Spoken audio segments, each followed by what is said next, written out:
Hola, hola, ¿qué tal amigos de Manizales al Desnudo? Es un placer estarlos saludando nuevamente. Yo soy Santiago González. Hoy, desde el interior de nuestros estudios Manizales al Desnudo, con un poquito de frío, pero sobre todo para llevarles información de interés a sus dispositivos móviles. Nancy, ¿cómo estás? Santi, muy bien, está haciendo bastante frío en Manizales y pues toca venirse abrigadito.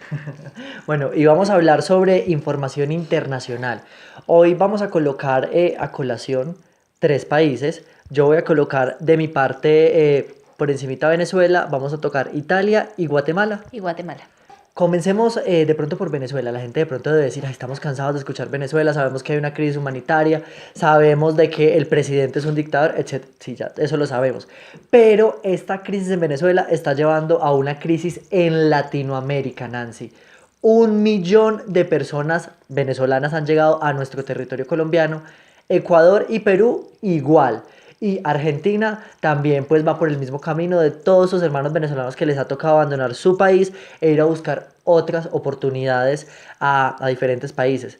Empiezo con esto porque lo queremos unir con la pregunta de, ¿estamos siendo muy crueles al no recibirlos o al hacer la crítica de por qué los reciben y no hay un equilibrio?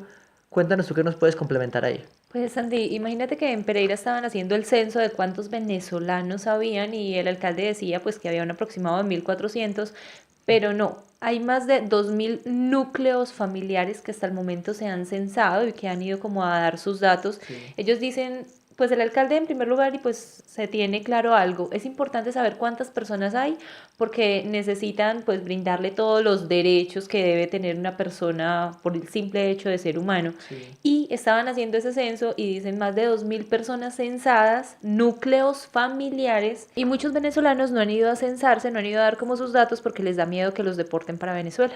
No, y yo creo que no solo ellos, sino muchos otros migrantes en diferentes países, porque incluso vamos a tocar el tema de Italia, donde, ¿qué es lo que está sucediendo en Italia? A ver, contextualicémonos. Pues imagínate que Italia va a cerrar todos sus puertos a un barco que estaba recogiendo personas en alta mar. Personas también que están migrando de otros países. Inmigrantes, Santi. Entonces son más de 620 y algo de personas, 624 personas, entre esos 123 niños. Italia dijo, ya no recibimos más gente, ya prácticamente se cierran todos los puertos y esta embarcación, que creo que se llama Aquarius, pues no ha tenido como puerto donde llegar con esta gente O que sea, los la estuvo gente está. recogiendo. Los tienen obviamente todavía en el barco y el ministro del Interior de Italia dijo, ya no nos vamos a hacer más cargo de personas que no nos corresponden y le tiró la pelota a Malta. Entonces ahí hay como un tira y afloje de, bueno, ¿cuál de los dos está más cerca? ¿Cuál de los dos los va a recoger? Y pues Italia dijo que definitivamente ellos no. Y es que es lo mismo que nos sucede a nosotros. O sea, 1 millón de venezolanos ya hay en Colombia y era el tema pues que traíamos a colación al principio.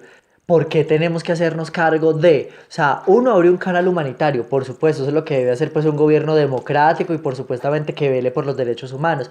Pero en ningún momento nos tenemos nosotros que venir a hacer cargo económicamente de estas personas. Sabiendo que por lo menos, si ponemos el ejemplo de Colombia, salud, educación y la parte laboral, pues Nancy. Exactamente, y muchas de estas personas pues llegan a trabajar por muchísimo, por un salario mucho menor Y al la mínimo. palabra clave, que vienen a trabajar de ilegales, Exactamente, porque entonces no ahí, sacan el permiso de trabajo. y ahí empiezan a presentarse toda una serie de situaciones que acarrean más problemáticas sociales. Un desequilibrio económico y social en nuestro país, que no es solo en Colombia, pero estamos diciendo que esta crisis de Venezuela está pasando a toda la parte de Latinoamérica. Colocábamos el ejemplo de Italia porque queríamos como colocar en equilibrio de uno abre el canal humanitario, pero tampoco le corresponde a un país hacerse cargo, sobre todo Nancy, 1 millón de venezolanos, no estamos hablando de 200.000, de 200 personas, 1 millón. Es que son muchas personas las que por la crisis que se está viviendo han tenido que emigrar y han tenido que desplazarse hacia otros lugares, porque si no tienen dónde habitar, dónde comer, pues muy difícil. Y yo creo que eso le está sucediendo al presidente de Guatemala, porque de Guatemala va a pasar para Guatepeor. ¿Qué es lo que está pasando? Pues imagínate que los guatemaltecos están exigiendo prácticamente o están pidiendo en protestas pues hasta ahora pacíficas la renuncia del presidente porque no ha podido, no pudo asumir toda esta consecuencia, todas las consecuencias de la explosión del volcán. Entonces no ha podido, no ha llegado como con los recursos a todas las personas. Se dice que han maquillado las cifras de los desaparecidos. Lo que pasó igual en Puerto Rico, que nuestra compañera Ciara Rosendo, puertorriqueña, nos confirmó lo mismo, de que sí es evidente de que están maquillando las cifras para no alarmar a la población. Es la excusa que ellos sacan. Para no alarmar a la población y obviamente, ¿sabe qué me preocupa, Santi? Que todo esto que está pasando con Hidroituango en Colombia, donde llegue a suceder una catástrofe, puede ser una de las catástrofes más grandes del mundo y obviamente allí supongo que si llega a pasar algo también van a manipular cifras como hasta ahora lo han hecho. De pronto la gente dirá, pero es que ustedes son muy irresponsables al decir eso. No, señores, nosotros nos basamos en información oficial, no solo desde las partes del gobierno, sino también desde periodistas dependientes de medios y los independientes también. Y nosotros también tenemos criterio propio. Y también pasa algo, Santi. Imagínate que pasaron un video por una de las noticias, de los noticieros, en el que decían que prácticamente las personas esas de Hidroituango Sí. los tenían encerrados como para que no dieran entrevistas a los medios de comunicación. O sea, los sacan de su pueblo. Ellos primero mataron a casi todos los líderes sociales que estaban en contra de la construcción de esa represa. No estamos diciendo ni insinuando que fueron los contratistas o constructores de dicha empresa, pero una coincidencia muy grande es que cuando iba a empezar el proyecto, muchos líderes sociales aparecían muertos. Se hizo la aclaración de que no se debía tocar esta parte, pues para poder hacer como el proceso de exhumación de los cadáveres. ¿Qué pasó? Fuera de eso, tenemos que ahora los tienen a todos por allá como en unos albergues, pero entonces van los periodistas a entrevistarlos y no los dejan ingresar. Y cuando los dejan ingresar, solo pueden entrevistar, creo que a los de la defensa civil que estaban ahí. A los que ellos les dicen. A los que ellos les dicen, y no pueden entrevistar a la gente, y la gente manifestaba que los tenían con hambre, que los tenían sin trabajar, que entonces que los tenían prácticamente encarcelados o como prisioneros.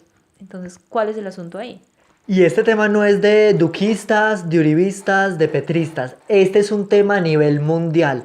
El sistema, Nancy, volvemos a la misma conclusión, y es el sistema, la falta de ética y valores de los funcionarios públicos y por supuesto de los medios de comunicación al preferir una pauta publicitaria al contar la verdad. Y también que las personas están tan enamoradas del dinero que no se dan cuenta de que pueden hacer dinero haciendo las cosas bien hechas y obviamente sin tener que ir a matar a la mayoría de la población porque están matando muchísima gente o la están matando de hambre porque se les están robando el dinero que les tiene que servir a ellos para comer o los están matando porque les están acabando lo poquito de dinero que se consiguen trabajando. Cuento de peajes, cuento de que está subiendo la gasolina, cuento de que si sube la gasolina sube absolutamente todo lo que nosotros tenemos que consumir. Entonces yo creo que ahí es como un jalón de orejas para ver si se ponen moscas y dejan de maquillar cifras y se ponen a hacer cosas reales. Pero el jalón de orejas no es para los funcionarios, ¿sabes? Ellos siguen en lo mismo, el jalón de orejas es para usted, señor ciudadano, señor buen vidente, la persona que paga impuestos. Ustedes pelados también de 12, 13, 14, 15 años, ahorita ustedes juegan a Raskinball, sus papás le pagan todo, pero en 4 años ustedes se van a dar cuenta de lo que nosotros le estamos hablando. Y lo mismo que decía Jaime Garzón, si ustedes no asumen el propio control de su país, les van a dar una patada en el culo. Bueno, eso no decía Jaime Garzón, pero literalmente va a ser así.